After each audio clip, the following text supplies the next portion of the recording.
Jadi tanpa olah lahan, tanpa pupuk dasar, jadi langsung saya tanami. Assalamualaikum warahmatullahi wabarakatuh. Salam semangat para sahabat-sahabat tani semua dimanapun berada. Oke, berjumpa lagi ya bersama saya Samsul Ma'arif. Dan masih tetap kita bersama channel Bajar Organik. Nah oke, para sahabat-sahabat tani semua. Nah ini adalah tanaman cabai varietas ori ya, ori 212 yang saya tanam. Ini berusia 5 hari setelah tanam. Nah ini untuk penanaman cabai ori ini adalah penanaman yang tanpa olah lahan ya. Jadi ini dulunya adalah lahan yang bekas tanaman cabai Igotavi yang gagal itu ya. Jadi Igotavi yang bibitnya itu palsu, gagal. Kemudian ini saya tidak bongkar untuk media tanamnya, jadi langsung saya tanami dengan rawit ori. Nah ini usianya 5 hari. Dan hari ini adalah jadwal saya melakukan pemupukan pertama setelah tanam ya, untuk mempersiapkan ataupun memacu pertumbuhan fase vegetatifnya, agar vegetatifnya itu bisa berimbang pertumbuhan antara akar, batang, dan juga daun serta tunas-tunasnya. Nah ini adalah tanaman CMK Geniotavi ya, yang saya tanam bareng dengan Igotavi. Jadi kalau yang Igotavinya itu tidak gagal, artinya tidak salah bibitnya, itu mungkin sekarang udah seperti ini. Jadi dia sudah buah ini seharusnya ya. Oke ya para sahabat-sahabat taniku semua dimanapun berada.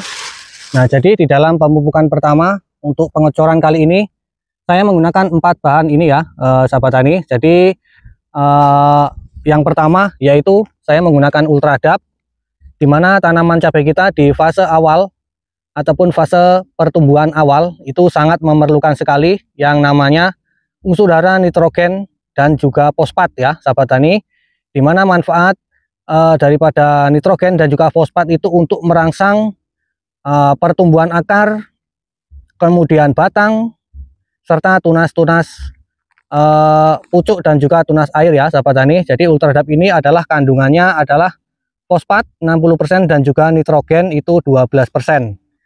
Kemudian bahan yang selanjutnya yaitu di sini saya menggunakan pupuk Suma SP. Ini merupakan pupuk dengan nanoteknologi yang mengandung unsur hara makro dan juga mikro seperti NPK, kemudian magnesium, ada juga Cu, Fe, MoZn, dan juga Co ya sahabat tani, dimana kandungan yang terdapat di dalam Suma SP ini dia bersifat nanoteknologi ya, jadi sangat cepat terserap oleh tanaman cabai kita, serta di dalam Suma SP ini terdapat berbagai jenis mikroba baik ya. Tentunya nanti mikroba itu akan memaksimalkan di dalam penyerapan unsur hara, fosfat, dan juga nitrogennya. Kemudian bahan yang selanjutnya yang saya gunakan di sini adalah POC Agrovalkan Superaktif. Ini adalah merupakan pupuk organik cair ya, yang selalu saya gunakan, yang sering saya gunakan baik di dalam pengocoran ataupun penyepraian. Nah ini kandungannya ada asam amino, ada unsur nitrogen, ada makro mikro, serta ZPT alami, serta dilengkapi dengan mikroba baik juga ya. Nah, dimana dengan mencampurkan POC Agrovalkan ini akan mampu memaksimalkan penyerapan unsur hara, menjaga kesuburan media tanam, serta memenuhi kebutuhan unsur hara makro dan mikro untuk tanaman cabai kita. Ini sangat bagus sekali digunakan di dalam pengocoran ataupun penyepraian. Kemudian yang sangat penting sekali juga di dalam setiap kali pengocoran ya, yang selalu saya gunakan yaitu adalah asam humat. Dan di sini saya menggunakan asam humat yang bermerek Power Soil, dimana kandungannya adalah asam humat 52 sampai dengan 60%, ada trace mineral, kemudian untuk pH itu 10,25 ya sahabat tani, kemudian untuk ukuran partikelnya 120 mesh, dan juga dilengkapi dengan NPK ya sahabat tani.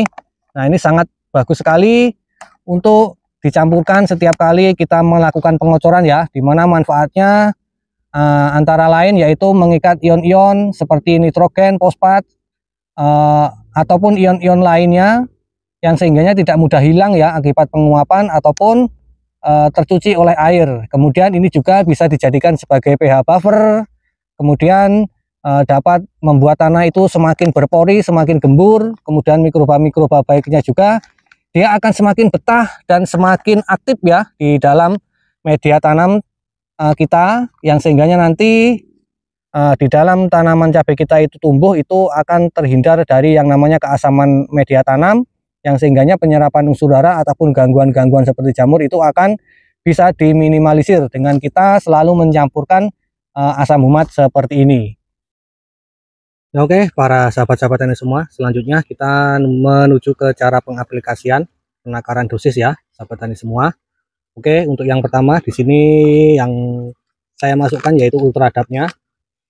Untuk ultradap ini dosis per tangki 20 liter itu saya gunakan sebanyak 6 sendok makan ya. 1 2 3 4 5 6.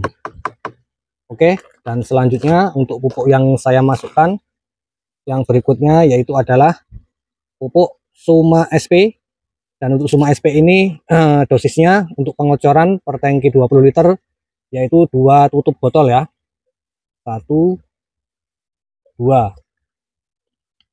Oke, setelah Suma kemudian yang selanjutnya yaitu POC Agrofalcon super aktif.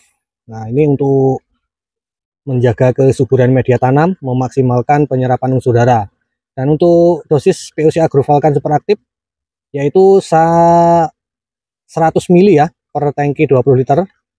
1 2. Nah, jadi per gelas ukur ini kapasitasnya adalah 50 ml, maka untuk 100 ml diperlukan 2 gelas ukur ini ya, sahabat tani. Oke, dan selanjutnya yang terakhir yang tidak boleh ketinggalan di dalam setiap kali pengaplikasian pengocoran yaitu power soil. Dan untuk dosis pengaplikasian per tangki 20 liter kita perlukan sebanyak 2 sendok makan saja. 1 2. Nah, untuk penggunaan asam humat ini bisa menggunakan power soil ataupun impresol ya. Nah, itu biasa yang saya gunakan dua bahan tersebut ya. Kalau tidak power soil ya impresol. Nah, oke, selanjutnya setelah semua bahan kita masukkan, kita aduk sampai terlarut, tercampur merata. Kemudian kita aplikasikan ya, sahabat tani semua. Nah, oke, selanjutnya kita lakukan pengocoran ya. Nah, untuk pengocoran ke lubang tanam langsung ya, jadi ke pangkal batang langsung. Dan untuk dosisnya yaitu 100 ml per tanaman ya, sahabat tani. Jadi ini adalah makanan pertama untuk tanaman cabai kita yang baru dipindah tanam di usia 5 hari. Nah, jadi setelah 5 hari setelah tanam, tanaman cabai kita itu sangat-sangat membutuhkan asupan nutrisi ya untuk yang pertama kalinya. Jadi agar nanti di dalam proses pertumbuhan fase vegetatifnya itu bisa berimbang antara akar, batang, daun, dan juga tunas-tunasnya. Nah, oke, para sahabat-sahabat tani semua, jadi demikian tadi ya video yang saya bagikan tentang praktek saya di dalam melakukan pemupukan pertama ataupun pemupukan awal setelah pindah tanam ya. Jadi di usia 5 hari itu biasanya yang selalu saya gunakan untuk melakukan pemupukan pertama. Nah, oke ya para sahabat tani, semoga video yang saya bagikan ini bisa bermanfaat. Dan sekali lagi di sini bukan niat saya untuk menggurui ya. Jadi saya berbagi pengalaman saya pribadi di dalam berbudidaya tanaman cabai. Nah, semoga ini bisa menjadi edukasi. Jadi bukan tujuan saya untuk mengedukasi ya, tapi semoga bisa menjadi edukasi apabila sahabat tani ingin melakukan penanaman cabai, terutama cabai rawit ya sahabat tani. Jadi untuk pemupukan yang ideal itu dilakukan saat tanaman berusia 5 hari. Nah, oke, selanjutnya saya mohon maaf apabila ada kesalahan di dalam penyampaian dan saya akhiri. Assalamualaikum warahmatullahi wabarakatuh.